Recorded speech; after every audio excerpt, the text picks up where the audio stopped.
Uh, Thank you, Karthalan. It's always an honor to do a session for LUMS.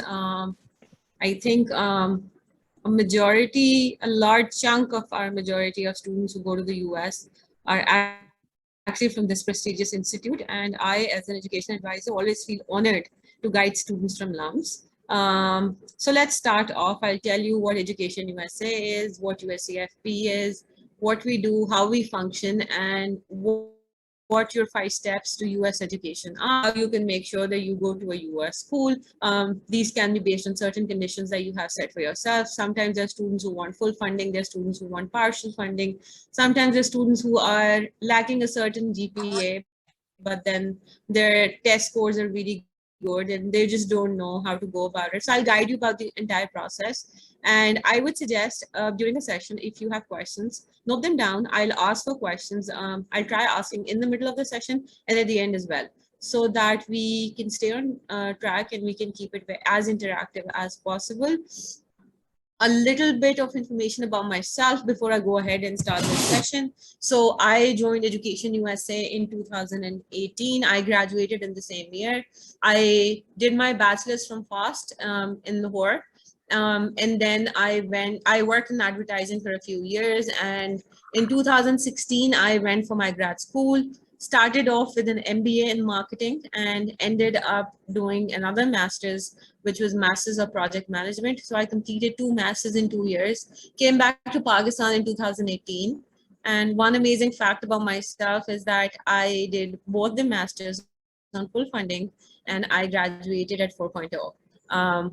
And I feel indebted to US education system because I got that opportunity because of them. And now I work for Education USA from last 4 years, and I take great honor in helping students make their amazing stories. So let's do it. I'll start off.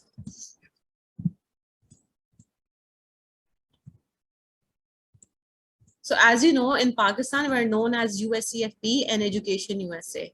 What is basically USEFP? It is United States Educational Foundation in Pakistan. Within USCFP, Education USA also operates, pro-metric testing centers operate, and the Fulbright Commission operates. Education USA is basically when you're trying to apply independently to the US. Education USA is the US Department of State network, which helps you with the whole process. At Education USA, we will provide you with accurate, current, and comprehensive information. And most importantly, it's free of cost. We don't charge any money, unlike the presence of certain consultants and I don't know, agents in the Pakistani market and all across the world as well. So we actually offer resources to give you guidance and to help you find your best fit schools and then apply, and not just apply. We make sure that your dream comes true and you actually go to the US. So I will explain in the later part of the session how we will actually be advising you in all aspects of the steps that you'll be taking towards US education. As far as USCFP is concerned, within USCFP, we also have pro-metric testing centers, which means that the standardized tests like USMLE, GRE, TOEFL, PMP, and multiple other tests are taken. You can take these tests at USCFP centers, and within USCFP centers, these specific places where they take the tests are called pro-metric testing centers. So we have the rights to take the test for all these exams. Other than this, we also run the biggest Fulbright program in the entire region. By biggest Fulbright program, I mean in terms of US funding. In Pakistan, we have the highest amount of funding allocated towards the Fulbright program. So sometimes students come and ask me, what's the advantage of this green passport that I have? So here you go. Here's one advantage that I just told you about. If you are a Pakistani student, you are eligible to get a chunk of the biggest Fulbright funding in the entire world. And if you go on Fulbright, all your expenses, your education, everything is taken care of. And on Fulbright, you actually go for your master's or for your PhD. So right after LUMS or even before you graduate LUMS, you can apply for Fulbright. Just a brief introduction about Fulbright. Fulbright applications open around February every year, and the applications close in May. The outreaches for Fulbright begin by December or January every year. It is quite a lengthy process. It's not like you apply 1 year and you'll be going in August, September the same year. No, you apply 1 year and then you're sent the next year because the process is quite tedious. It begins off with your pre-selection, like in the screening process. If you're selected, you're called for an interview. After the interview, if you're selected, you're made to take TOEFL or some other test that's required for the program. And then you're placed into a school. There's a lot of back and forth that goes on. But the good news is that everything is taken care of if you go for Fulbright. You're sent to one of the best schools in the US. All your expenses are taken care of, including a pocket money, which I doubt at this age, even our parents are a bit reluctant to give.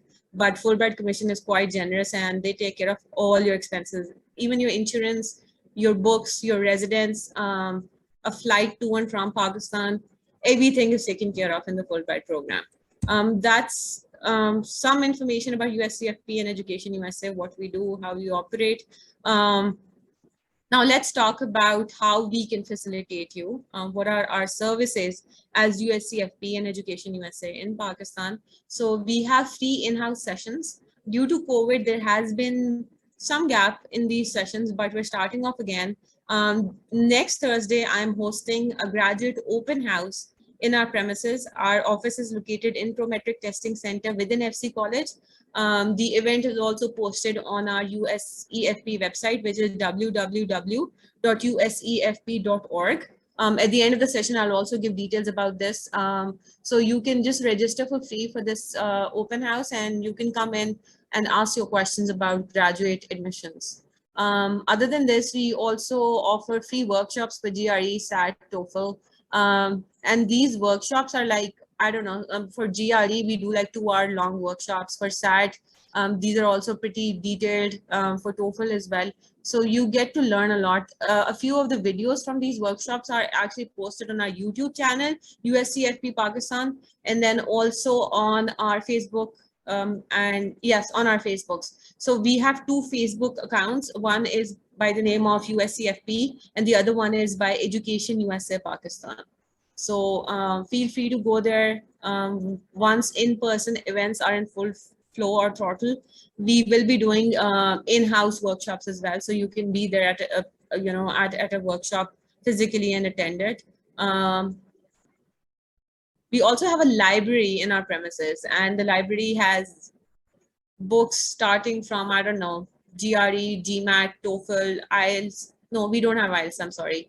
GRE, GMAT, TOEFL, subject books, a lot of subject books, a lot of books about writing good grad school essays, books about writing a thesis, some novels, some stories. We have a lot of books in our library. So if you are a registered student, you are free to come to our library and access those books and access the resources that we have.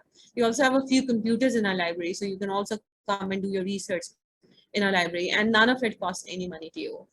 We also take mock tests or practice tests. For example, for GRE, if you are taking the exam in the coming month or in the coming weeks, you can register with our testing department for a mock test. I think it costs about 500 rupees to take the mock test, and the mock test is very similar to the actual test. You are given the opportunity to take the test in our Prometric Testing Center where the actual GRE exam is conducted. So you get to experience the pressure, you get to experience the environment, and you can see where you stand before you take the actual test.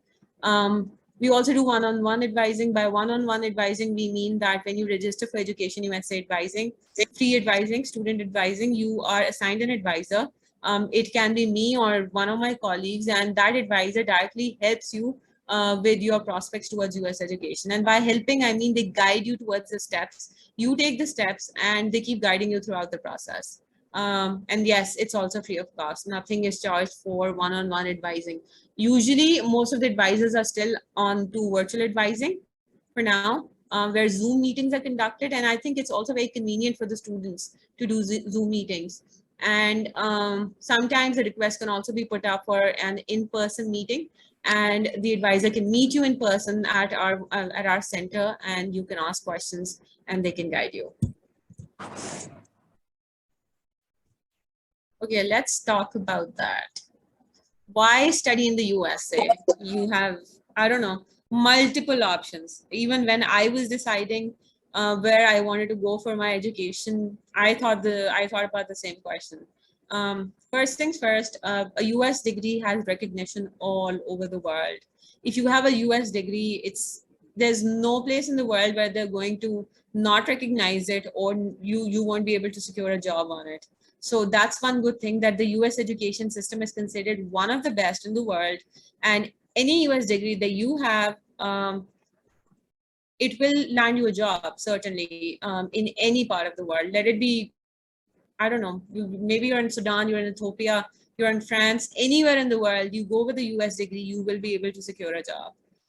Let's talk about quality. The US education is based on reasoning. I happen to have the experience of studying in a US institute and in a Pakistani institute, and also during my O&A levels, since I was studying in the British system, I also experienced that. But the US system gives you the ability to question things and come up with your own answers. It's probably because of this quantum or this thought that they have, where they're making students think and come up with their own process of thinking, analyzing, and then delivering that information, that the US has come up with the most inventions in the entire world. I can vouch for this, that if you are doing your graduate school in the US, there will be a lot of thinking going on. There will be a lot of research going on, a lot of questioning going on, and there would be nothing that can be entailed in the cramming culture, or in a place where you could just say that, everything is inside the box. You are made to think outside the box, and you are made to come up with new ideas and new campaigns and new thoughts over even the set things and the theories. So that's one good thing. In the US, students from all across the world come and study. So when I was in school, I met students from places that I had never even heard of. You get to learn from the experiences. As I mentioned, I did an MBA, and during the business class, it's always important that you get to hear ideas and opinions and experiences from people all across the world. The US for sure ensures you that. And I can speak for all graduate programs that diversity really adds to your knowledge and your experience when you are in a setting where there are people from all global settings, where people come and share their thoughts that you never even thought of. You are made to think in different quantums, and that really adds to your profile as a graduate student. It gives you flexibility. So if you go to the US, you can change your major. Even at the graduate level, if you go for a certain major and after some part of your semester, you think that, you're not performing well, or you don't have interest in that particular major, the US would give you options to, I don't know, take maybe astronomy with dancing or physics with music. You can create your own combinations. You just have to speak to your academic advisor at the campus, and they would let you create your own combinations of subjects or your area of interest that you want to study.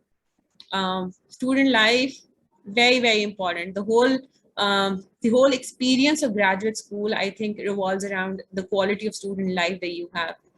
Since you're away from your home, you're sacrificing on your family time, you're sacrificing on maybe your professional growth in terms of your job or the experience that you would have gained. If your student life is not good, if it's not compatible to your to your learning abilities, you might not have a good experience.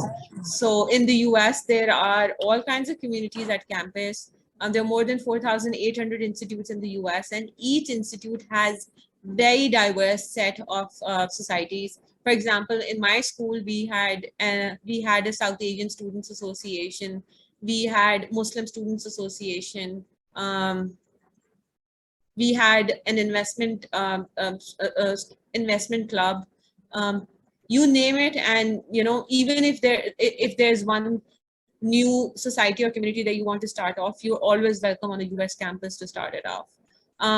US is very generous in terms of funding. Last but not the least, they give you huge amounts of scholarships. If I may say that the US is one of the most generous nations in terms of giving funding for education, I don't think I'll be wrong on that. I am an example of that myself, and I have multiple students who have secured funding. However, I might just clarify this, that for graduate school, specifically for masters, it is quite competitive to secure funding. but it's not impossible. A lot of students get it. And with students from LUMS, I think the success rate is quite high. So that's about reasons for going to the US and studying there. Now I'll tell you the 5 steps that I can help you with, or all my advisors, my colleague advisors, they can help you with to start off with your journey towards US education. The first step is researching your options. It means that this is probably the most important step, because at this step, you are making your school list. You're trying to find out what is it that you want to study, what degree program you want to take up, what duration of time you can invest on this particular degree. And then there are different kinds of US institutes. There are public institutes, private institutes. There are degree programs that are very diverse, which let you create your own combination in terms of the electives and even the base courses. So that's one thing that you would be doing in your first step. Also, the location really matters. The US has more than 50 states, and each state has its specific environment. The cost of living is different. The weather is very, very diverse. In Arizona, it gets really hot. In Colorado, it gets really, really cold.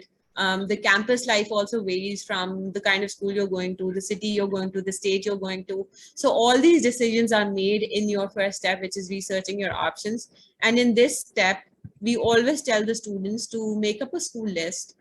We tell them resources where they can go search the schools. And once they've researched the schools, they can come up with a school list, and we sit with the student, or in a meeting, we sit with the student, we discuss the reasons why the student has selected these particular institutes. We shortlist the schools, and once that step is done, here a lot of questioning actually goes on. We ask a lot of questions from the student. They have to give a lot of justification and reasoning for why they selected a certain kind of school.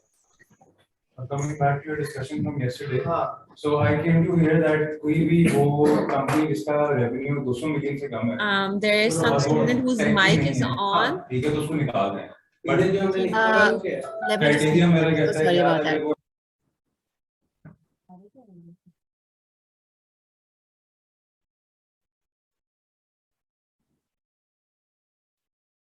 Should we go ahead, Kurazlan?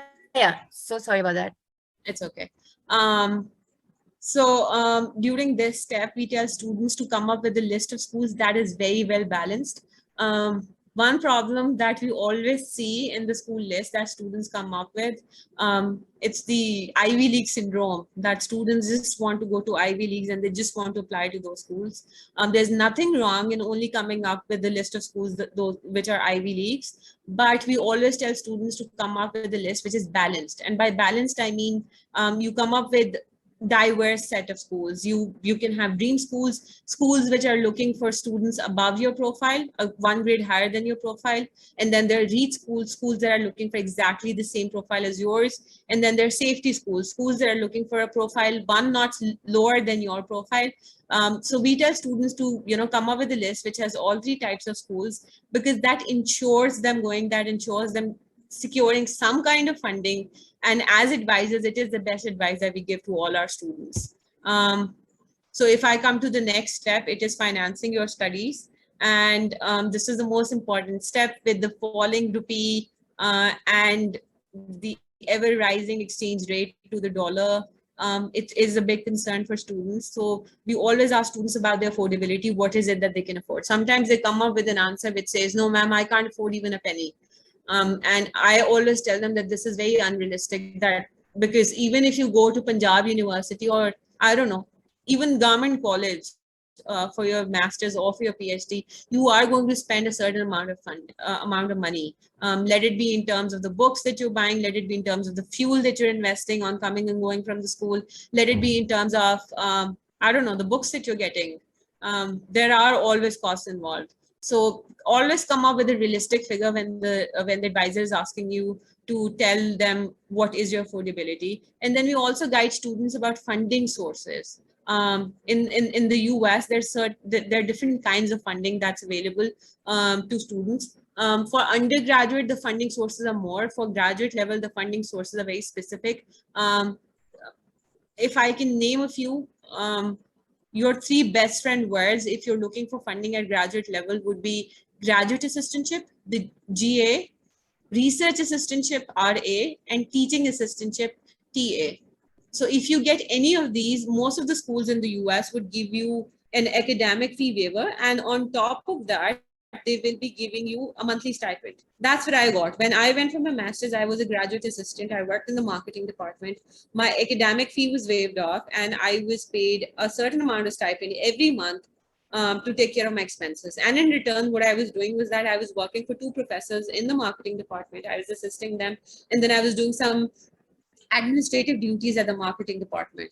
So I always tell students to look for GA, RA, or TA opportunities on campus when they're applying. Just a moment, we have a few questions.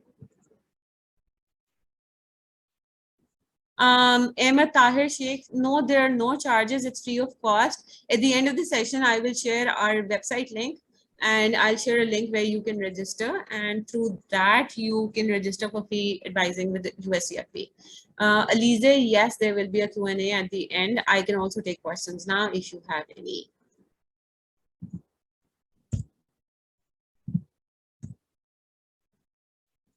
So the third and one of the important steps, actually all of these steps are really important, but completing your application is very, very critical. You've gone through quite a grind when you started off with your school list, when you started finding out what your actual affordability was. If you found out your scholarship, you're halfway through it. Now it's the crucial step, because whatever you've thought, you're just putting it on the online form that they've given you, and that's how you're communicating to the school why you're worthy of getting into their school, why they should take you out of everybody else in the world who's applying. You're not just competing with Pakistani students, you're competing with people from all across the world, and trust me, their profiles they amaze you. You don't know somebody coming from, I don't know, Uganda, somebody coming from Slovakia, you don't know, and their profiles are like really, really amazing. So you just have to make yourself stand out when you're completing your application.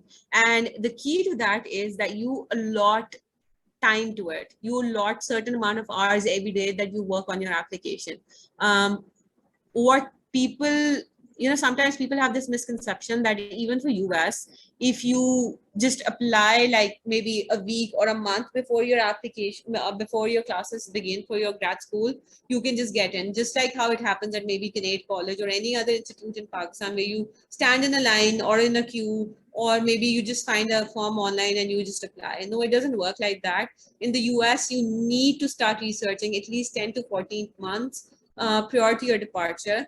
You apply at least 9 to 12 months prior to your departure, and then your application deadline is usually 6 to 9 months. And you give yourself plenty of time to work on all the deliverables that they need. You give time to the school's admission committee to review all the applicants who have applied. And then during this time period, there's a lot of back and forth that can also go on. Sometimes the students, when they've selected a certain school, they write to that school, ask for an application waiver. Sometimes they ask for a waiver for a language proficiency test. A lot of back and forth keeps going on. So time is very, very crucial. And also, I always suggest to the students that if you're applying to the US and you've just graduated, don't think that you're just going to leave in like a month or two. It doesn't work like that. It takes some time. So if you have graduated, maybe start a job, maybe continue working on the research that you were working on, and over time, just look forward to your US application. As soon as you get a response, as soon as your visa is applied, so you have to apply your visa 3 months in advance to your school,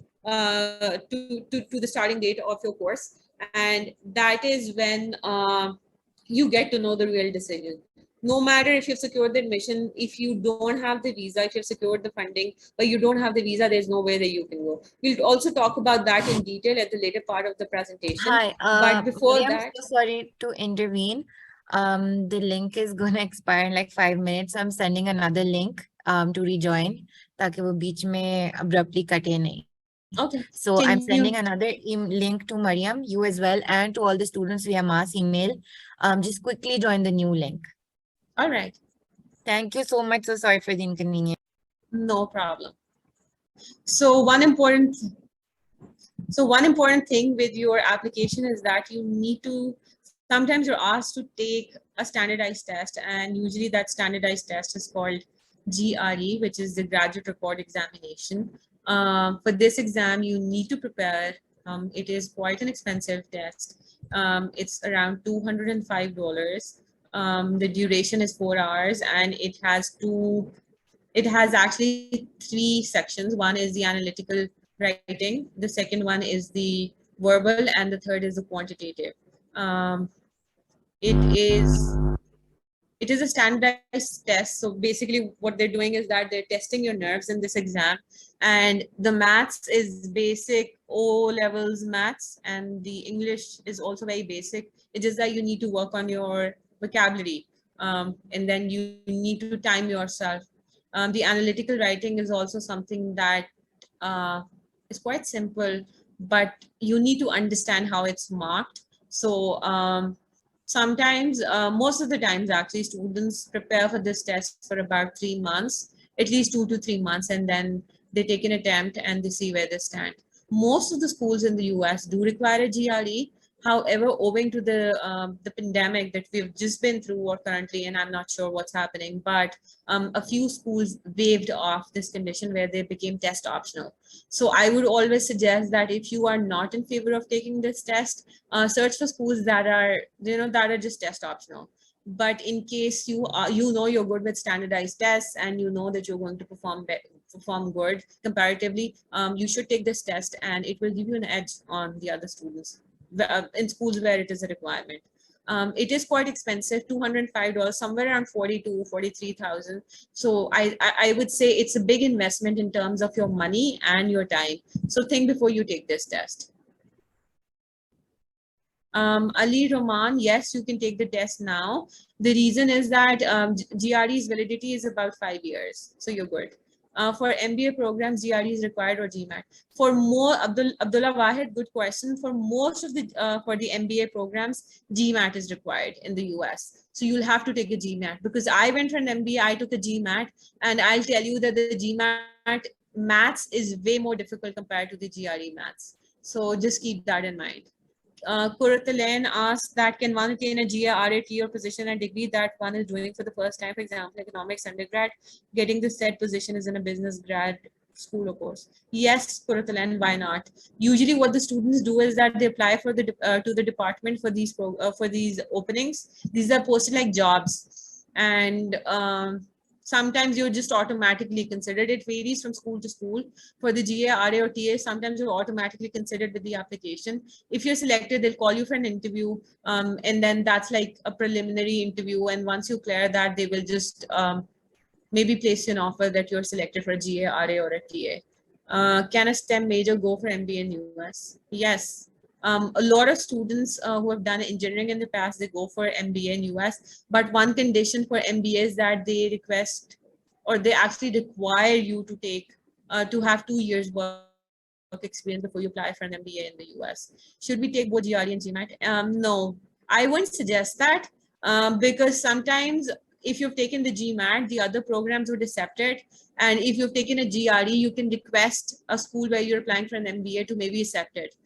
There are always exceptions that some schools might not accept a GRE instead of a GMAT, and a school might not accept a GMAT instead of a GRE. You always have to communicate. That's one key to US admissions, that you keep asking questions and you communicate with the admission officers. Scholarship opportunities, Rima, they're the same, GA, RA, and TA. These are the 3 kinds of fundings that you can get in terms of your graduate school fundings. So as I said, students who are applying for master's or PhD degrees, they take the GRE. For Fulbright also it's required. And this is one thing, one test that, the admission officers consider its score to quantify your standing as a student in addition to your GPA. How do you register for GRE? You go on ets.org/GRE and you register for it. You make a payment through a credit card, and then you have to show an acceptable ID when you register, and you have to carry the same ID when you take the test. And then your registration name should match the name on the passport. These tests are taken at our center, which is the Prometric Testing Center. So please make sure that when you're registering for the test, you make sure all the details are correct. Amal, you can sign up for the mock test at this email ID.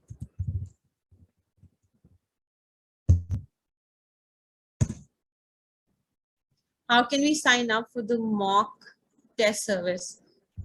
There's another email ID.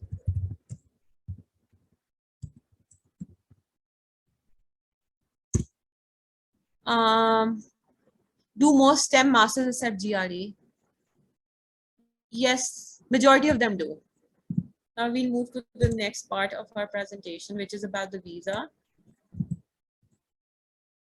No, it's about the TOEFL test. So sometimes the schools, not sometimes actually, most of the times the schools require you to take an English proficiency test, and that's in the form of a TOEFL test. For US, it's TOEFL. For UK, it's IELTS. And for other countries, I think IELTS is also acceptable. But for US institutes, they prefer TOEFL. But if you write them a request saying that, I've already taken the IELTS exam, can you accept that? I think they do make exceptions and they will let you use that score to quantify your foreign language, your English language proficiency. This test is also quite expensive, so make sure that you're ready for it before you take the test. However, it does not require a very lengthy preparation, just like GRE. It's basic level English. I would say O levels type English, so it's not very difficult. Yes, you do need to practice, and most of the time, students can get an exemption to take this test. So if you've studied in an institute which says, an institute like LUMS, where the medium of teaching is completely English, you can just get a letter from your school and send it to the admission officer saying that I've studied English in my O levels. This is my O levels English grade. I've studied all my subjects in English during my A levels, and now at university at LUMS, the medium of teaching was English. So most of the times the school would just exempt this condition. If you want to see where you stand on the TOEFL test, you can do some practice tests on www.toefl.org. And then let's talk about the US visa. A lot of students say that it's very, very hard to get the US visa. I wouldn't say that it's wrong. It is difficult, but if you provide the right information, there's no way that your visa is going to get rejected. Don't think that you can outsmart the visa officer. They meet, I don't know, hundreds of students every day. They have years of experience. They have seen all of it. So what they look for is somebody who's not a possible immigrant to the US. If you're going for study, they expect you to come back. So by all means, show things which prove that you are going to study and then you're just going to come back to your country. We do host a few visa seminars. They are posted on our Facebook page, and you can always follow our pages for the events that keep happening. I think we do one every 2 months, so you are free to attend those visa seminars. We usually invite an actual visa officer to do these seminars, so they're quite credible, and I think it's the best first-hand information that you can get about the visas. The US visa usually costs around $160. Do the math, you'll find out how much it costs. You have to fill up a form called DS-160. And then the US Embassy website link that's pasted on the slide, you can follow that and it will give you more information about the US visa. Fifth and the last step is the pre-departure orientation. Once you've gotten your visa, everything's set, your school's decided, your courses are decided, you've filled in your application, you've accepted an admission offer, and now you've also secured a visa, and now you're all set to go. We host a pre-departure orientation. Over the last few years, because of COVID, we've been doing it online, but usually it's a huge event in one of the local hotels, and students from all across Punjab, for Lahore specifically, all students from all across Punjab come for this event, where we make students going to a particular state or a particular school sit together. They can mingle with each other, they can discuss. We try to teach them about cultural shock, reverse cultural shock, about insurance, about social security, everything that they need to know before they leave for the US. Even packing for your flight, we teach you everything. We help you with everything. And when you find students who are from maybe from the same city or from the same province going to the US, you feel more confident. You're able to discuss more things, and it is one of the most helpful events for students who are going to the US. And then as far as free Education USA advising services is concerned, this is the link where you can go and register for free student advising. You can also email us at lhradvisors@uscfp.org. You can follow us on Facebook, YouTube, Twitter, and Instagram. We're present by Education USA Pakistan. We also have the Fulbright program. Actually, I would stop here for a bit so that you guys can take notes. Amna Khalid, no, GRE is not required for all master's and PhD programs. Some programs, for example, some psychology masters or PhDs, they just don't need a GRE. So you have to, when you make your school list, you have to look for schools which are GRE test optional. So you can apply to those schools if you don't want to take GRE. Lukman, yes, USCFP has an office in FC College. It's within the Prometric Testing Center.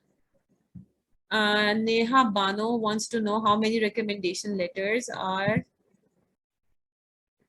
required from instructors. Also, can we get one written from our employer? Yes, Neha, surely. You can give them like 2 from your instructors and 1 from your employer. It's a good combination. Alize, for a candidate who has invited the US, who has visited the US and global UGrad on J1 visa, can they apply and go on the Fulbright program to the US before their J1 visa requirement to staying in the host country is fulfilled at the time when their Fulbright grant is awarded? It is, I think it's quite challenging. I cannot answer it on behalf of the Fulbright committee. I can type an email ID for queries related to Fulbright. You can send them at this email. I'm from Karachi, so do I go to Karachi Advisors? Alia Nuruddin, if you are based in Lahore and you're originally from Karachi, it's fine. You can get in touch with us or you can write to Karachi Advisors. However, it's convenient for you. Can we apply for a STEM degree if you've majored in economics? Yes, Lukman. Even in the US, there's certain economics degrees. There's certain schools which are now offering economics degrees which fall under STEM. The register website is not working. Okay, Moise, just hold on to a second and I can share the link. At the end of the session, I'll share another link. So another opportunity for students from LUMS or for students who are looking to go for their grad school is the Fulbright program. It's a fully funded program, as I mentioned. Cost of tuition is taken care of. You're provided the books, airfare, accommodation, even the visa you're assisted with, health insurance is provided, monthly stipend is given. So everything is taken care of in this program, and you can go for your master's or for your PhD for this program. What you need to have to be eligible for this program is that you need to have 16 years of education for master's. You need to have 18 years of education for your PhD. Must be a Pakistani resident. Here's you need to have a Pakistani passport. Here's another benefit of holding a Pakistani passport. Fully funded PhD programs. There's certain disciplines that they don't offer in this program. And these are usually the professions where you need a license to practice. Clinical medicine is one, and some law degrees as well. There are no quotas, but diversity, regional, economic, religious, gender is given positive consideration. We always encourage differently able students to apply and receive extra support when needed. Abdullah, yes, the office is in FC College. Within FC College, there's Prometric Testing Center. However, you cannot visit us without a prior appointment. So make sure that you are registered for free student advising and you speak to your advisor before you want to come and visit the center. I'm going to share the link for free advising services and you can use that to register. I'm sorry for the glitch with the link. Here is the link.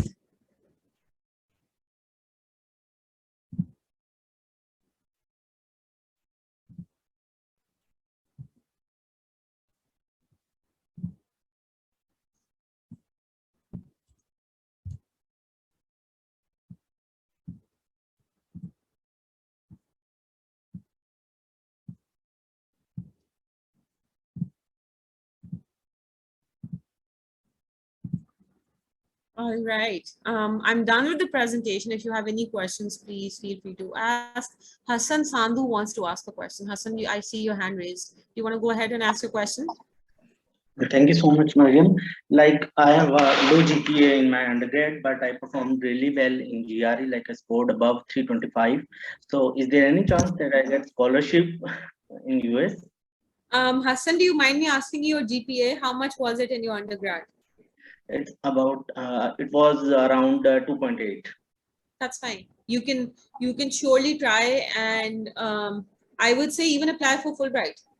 Your GRE score is really good, so you should apply. For Fulbright, And right? yes, for Fulbright, and you should also apply independently for funding. Okay, thank you so much. You're welcome. Carson, please go ahead and ask your question.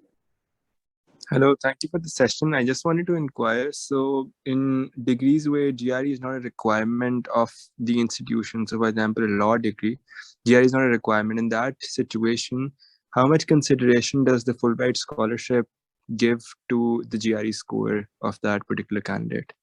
So Qasim, unfortunately, I'm not in the Fulbright Commission. I'm not even in the interview panel or something, and I'm not trained in Fulbright. I cannot answer this question for you, but I can always give you an email ID where you can email and ask them. I don't want to guide you with wrong information. Thank you. You're welcome, and best of luck. Ilya, do you want to ask a question? Please go ahead. Yeah, so I just wanted to know that I've usually heard that if you're going for like development studies or public policy, you have an easier chance getting into Fulbright, but I want to go for something like data analytics or like business. So do you think like, is that true? Like, what do you think about that?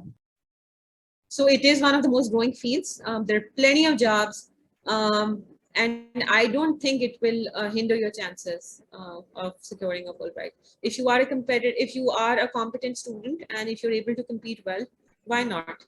They would send you for data analytics or something similar. Best of luck. All right. Moise, yeah, you're welcome. Moise wants to ask, where can I apply for a mock GRE test? Moise, there is this email ID that I'm going to send you, and you can use that. I'm just going to paste it here.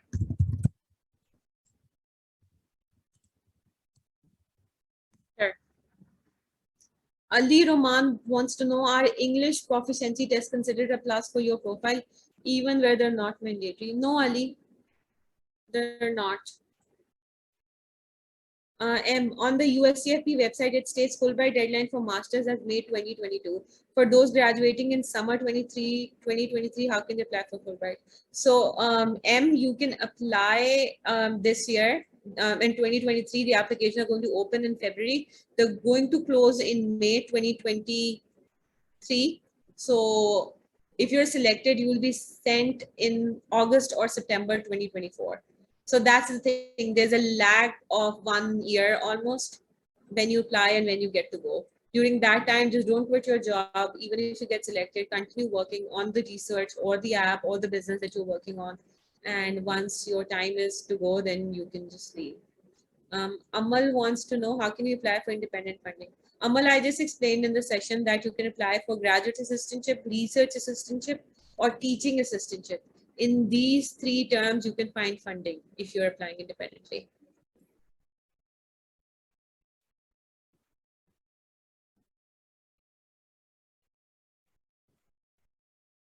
Ilya, I think Purutalen can answer this for you.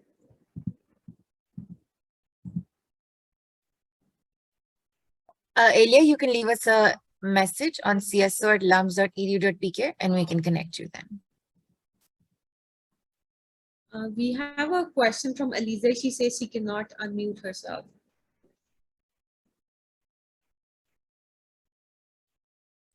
Aliza, you can unmute yourself now.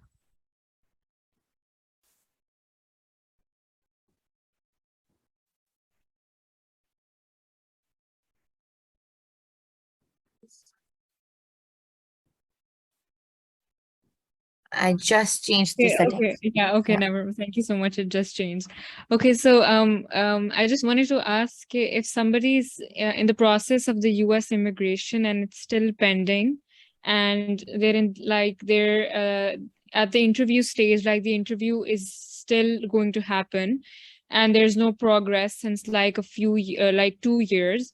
So can we still apply for Fulbright, even though and if we get the Fulbright at the time we're still not a US citizen and perhaps just in the process of it?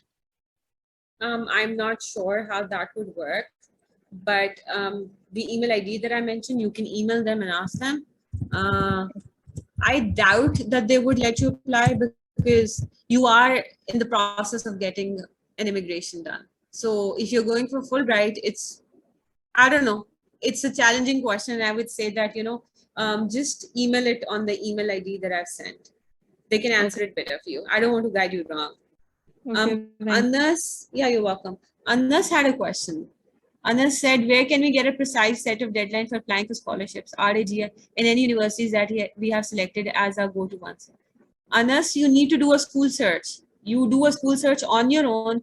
You make your school list and you look for schools which offer GA, RA, and TA or any other scholarships. And on those schools, you will find application deadlines. Abdullah, yes, we do have workshops on GMAT. No, not on GMAT. We usually do GRE because Fulbright requires GRE. Does USCIP also provide guidance for SOP? Yes, we do. We do quite a lot of workshops for SOP and also for personal statement. You can find them on our Facebook page. However, during the Fulbright season, we don't review any SOPs. Mohammed, kindly share the recording. Okay. Lukman, usually the GA, TA covers, sometimes they cover 25%, 50%, 75%, and sometimes even 100%. It depends from school to school. ZA, how to attend workshops for GRE, they are actually posted on our YouTube channel, USCFP YouTube channel, and also on Education USA Facebook page, and also on USCFP Facebook page. You can attend workshops there. Do we have any more questions?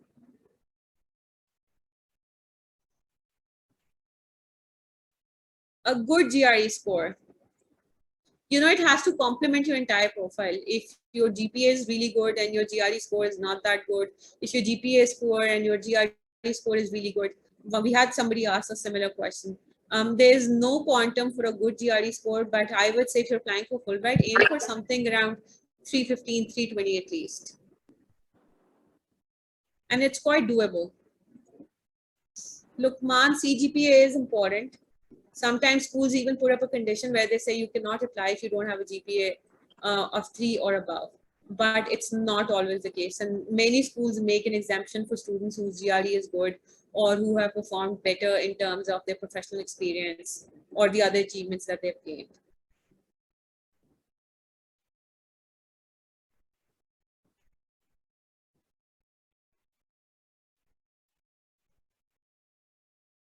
All right, then.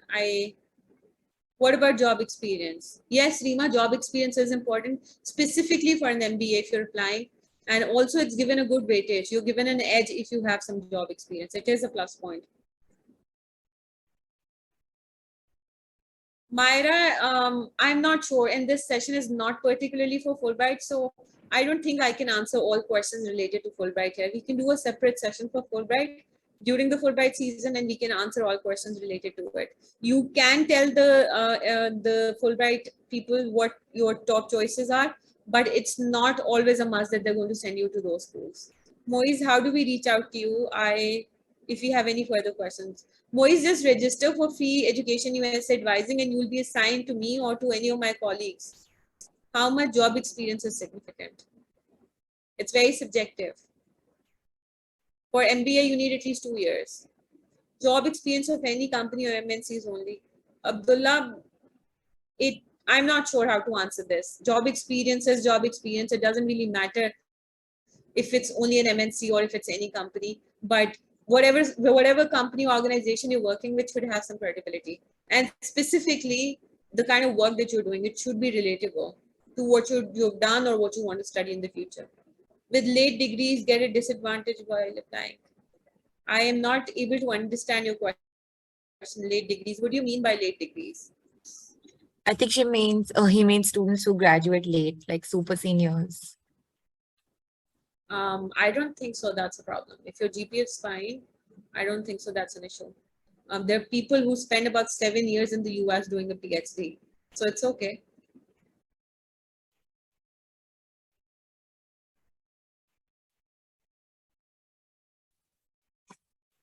I think the questions have stopped coming. So any parting words that you would like to give to the students before we wrap this up?